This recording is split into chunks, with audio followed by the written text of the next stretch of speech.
Hey, Vahab here. In the next 30 minutes, I'm going to walk you through something I call the founder handoff plan. It's the clearest way I know to get your business running without you. Now, before you check out, this is not a pitch. I'm actually going to teach you the whole thing, all of it, and we're going to do two things together. First, we're going to look at the journey. Every founder is somewhere on the same path, and once you see the map, you'll know exactly where you are on it and why you feel the way you feel right now. Second, I'm going to walk you through the exact system, 9 pieces across 3 areas: your decisions, your team, and your weekly rhythm. And as we go, you're going to score yourself on each one. So by end of this video, you won't just understand the system, you'll have a diagnosis of your own business in your own handwriting. Quick word on who I am, so you know why you should listen to me. I spent years as a COO. I helped grow a business from 5 million to 19.2 million, and for a long stretch of that, I was the bottleneck. Every decision, every escalation, every fire, it all ran through me until I learned how to hand it off. Now I help founders do the same thing. So grab a piece of paper and a pen because you'll need them, and let's go. Okay, every founder is somewhere on this journey. Up the side here, that's your company growing. Revenue, team, complexity. Along the bottom, this is the important one. That's how much the business depends on you. And here's the strange part. In the early days, those two things go together. The more you do, the more it grows. You are the engine. But later, and nobody warns you about this one, they start fighting each other. The more the business depends on you, the more you cap it. Your capacity becomes the ceiling. Let me show you the 5 stages. Stage 1, the operator. You are the business. You do the work. You make every call. You probably send the invoices too. And honestly, it's fun. Everything is fast. Everything is yours. Fun place to start, but a rough place to stay. Stage 2, the firefighter. Now you got a team. Congratulations. Except everything still escalates to you. Every problem finds its way back to your desk, usually with a little note attached to that says, "What should we do?" You spend your whole day reacting. You come in with a plan at 8 a.m. in the morning, and by 8:15 the plan is completely gone. Stage 3, the bottleneck. This is where most founders between 5 and 20 million get stuck. And I want to be careful here, because from the outside, this stage looks like success. You have a real leadership team, real revenue, real customers, and it still all runs through you. Here's the trap, and I want you to really hear this. The very thing that got you here, being the best decision maker in the building, is the exact thing now holding the company back. Every decision that waits for you is a decision moving at the speed of your calendar. The thing that got you here will not get you there. I know this stage personally. As a COO, I lived in it. We were growing fast, and I was proud of how much ran through me.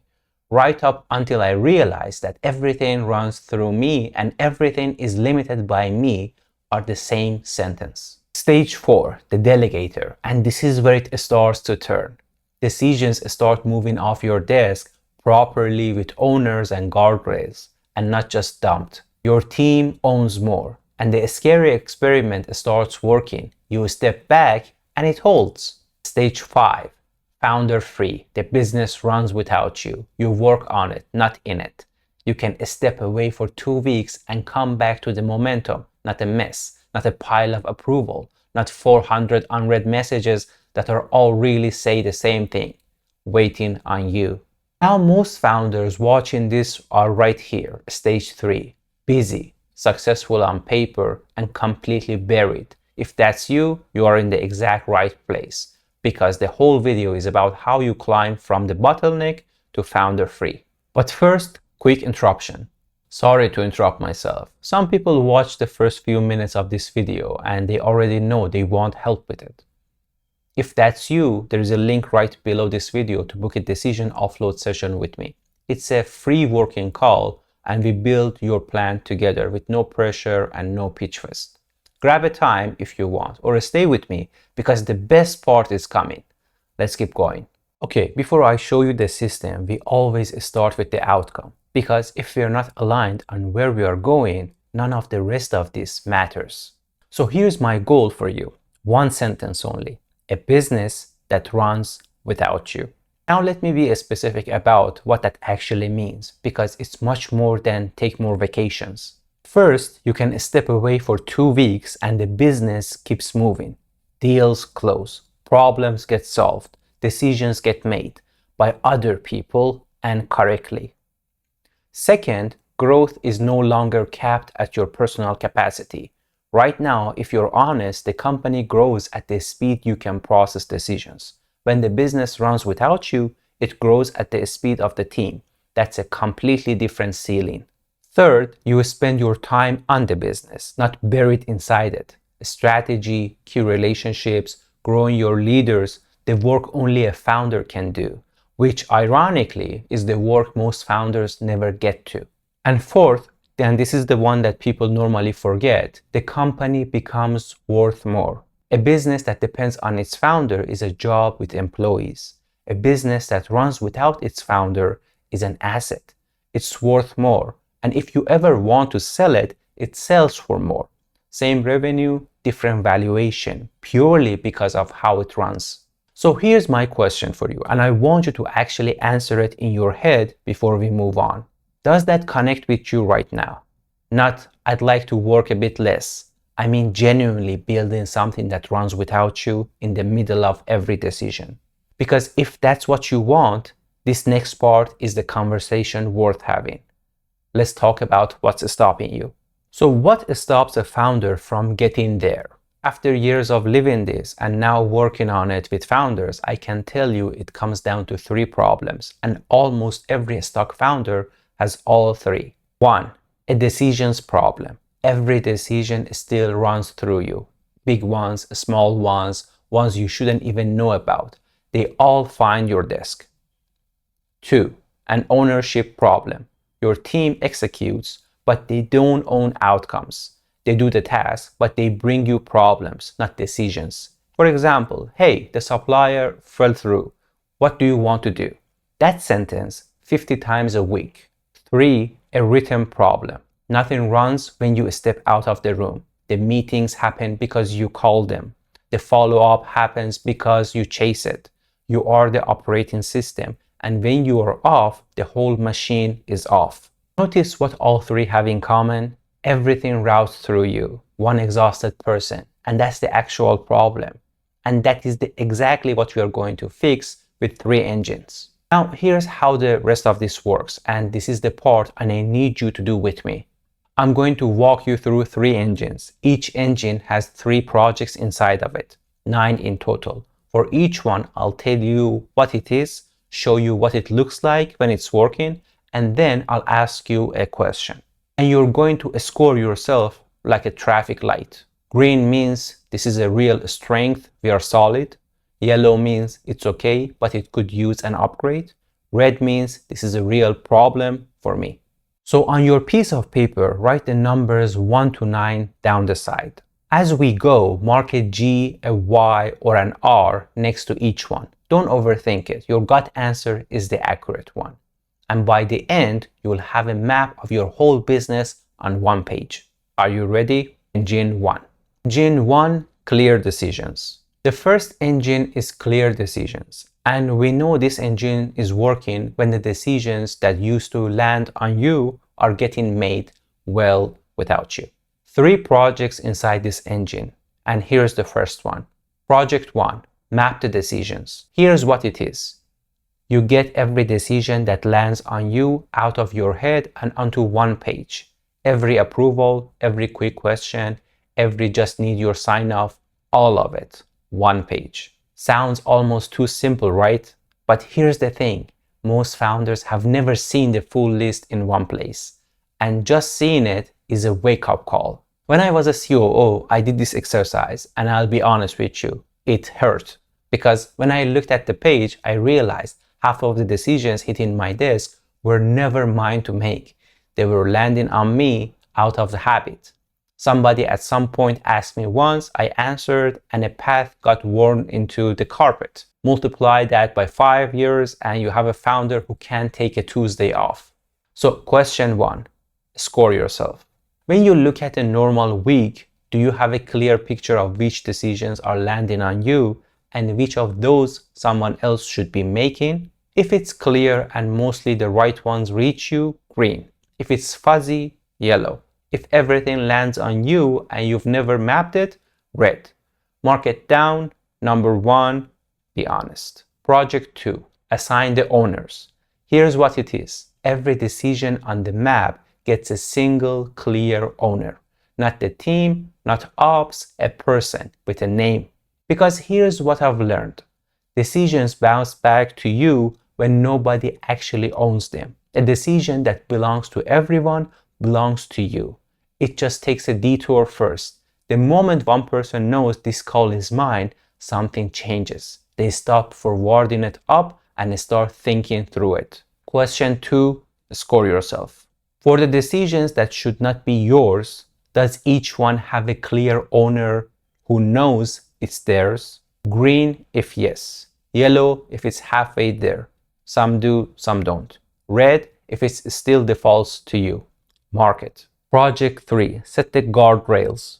Here's what it is. For each owner, you set the guardrails.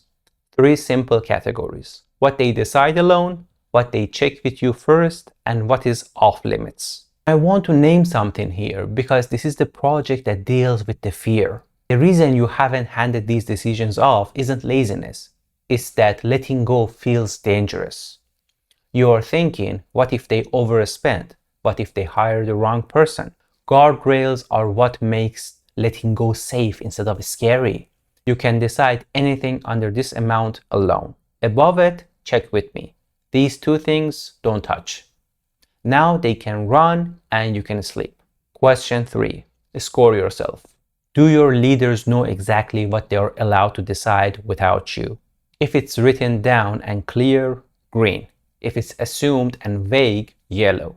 And if they check with you just to be safe on almost everything, that's a red. Mark it down. So look at the engine 1 as a whole. When you map the decision, assign the owners, and set the guardrails, the decisions come off your desk, not dumped, moved cleanly. Engine 1 is now running. Engine 2. Engine 2 is real ownership. And we know it's working when your team owns outcomes, not just tasks.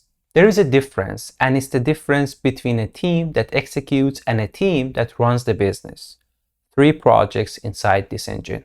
Project 4, hand over outcomes. Here's what it is. When you delegate, you hand someone a whole result to own, with the guardrails we just set, not the list of tasks to do. Because tasks create followers, outcomes create owners. Let me make that concrete. Call these 3 suppliers and get quotes. That's the task. They'll do it, then stand in your doorway waiting for step 2. Own our supply cost. I want it down 5% this quarter. Here are your guardrails. That's an outcome. Now the thinking is their job, not just the doing. Handing off tasks is why work keeps bouncing back to you half done. Because you didn't hand off the decision. You kept it and rented out the labor. Question 4. Score yourself. When you delegate, are you handing over outcomes people own or tasks they carry out? Green if your leaders own real outcomes. Yellow if it's a mix. Red if it's mostly tasks and it all comes back to you.